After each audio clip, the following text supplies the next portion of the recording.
When we face complex problems, we may feel that happiness and inner peace are elusive. Yet the Bible has helped countless people to cope with daily pressures, to ease their physical and emotional distress, and to find meaning and purpose in life. The Bible can help you to be happy too. Can I find words of comfort in the Bible? Yes.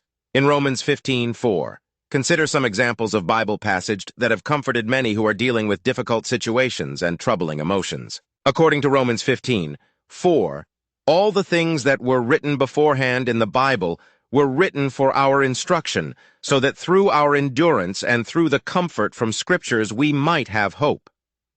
The Bible reveals God's promise to solve the problems that life seem hopeless today. Now let's look at Romans 15:4 and what it explains. This Bible passage tells us, "For whatsoever things were written aforetime were written for our learning, that we through patience and comfort of the Scriptures might have hope." Also, Adam, what can we do when we deal with stress? When we constantly try to do more than time may allow, we can become stressed victims of what has been termed time pressure. But is it possible to live a more balanced life? What role do our beliefs, choices, and goals play? And Rachel, to deal effectively with stress, you need to think about your physical health, the way you interact with others, and your goals and priorities in life. That is what you consider to be truly important. Never be anxious about the next day, for the next day will have its own anxieties. Matthew 6:34. Matthew 6:34. Take therefore no thought for the morrow, for the morrow shall take though for the things of itself.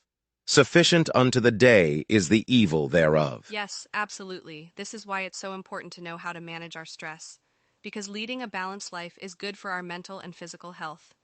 Is it really possible, though, to cut back or slow down? Yes, through time it's possible. Diligence and hard work are also encouraged in the Bible, but so is balance. Better is a handful of rest than 2 handfuls of hard work and chasing after the wind, says Ecclesiastes 4:6. Ecclesiastes 4:6. Better is an handful with quietness than both the hands full with work and vexation of spirit. The Bible advises us to control the desire of eyes, 1 John 2:15. Advertising can fuel such desires, pushing a person to work long hours or to indulge in excessive or costly recreation. True, you may not be able to avoid all ads, but you can limit your exposure to them. Let's look in John 1:2-15, it says, "And when we had made a scourge of small cords, he drove them all out of the temple and the sheep and the oxen, and poured out the changers' money and overthrew the tables." Keep in mind, too, the power that your associates can have on you.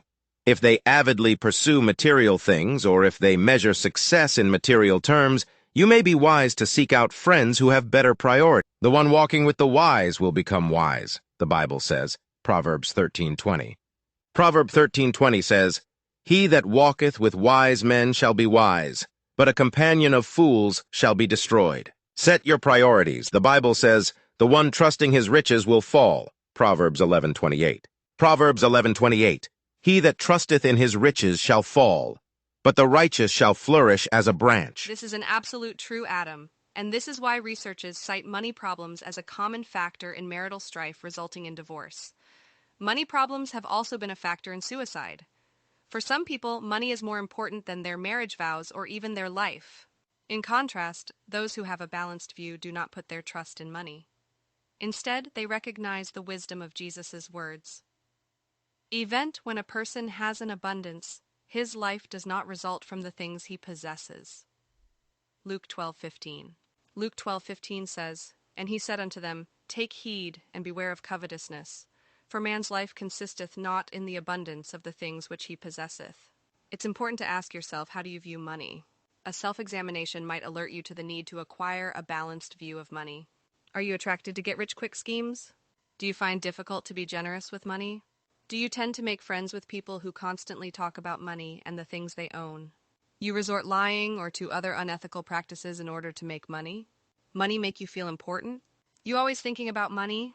Your attitude toward money adversely affecting your health and family life? You cultivate generosity by giving to others? If you answered yes to any of those questions, make an effort to reject materialistic thoughts and temptations. Avoid friendships with people who attach too much importance to money and possessions. Instead, seek association with people who place greater value on high moral principles than possessions. Never allow the love of money to take root on your heart. Rather, keep money in its place, always, subordinate to friends, family, and your emotional and physical health. By doing so, you will show that you have a balanced view of money. Make family time a high priority. Husbands and wives need to spend time together, and children time with their parents. So avoid trying to match the pace of other families who are constantly on the go. Declare some downtime, and drop all things that have lower priority.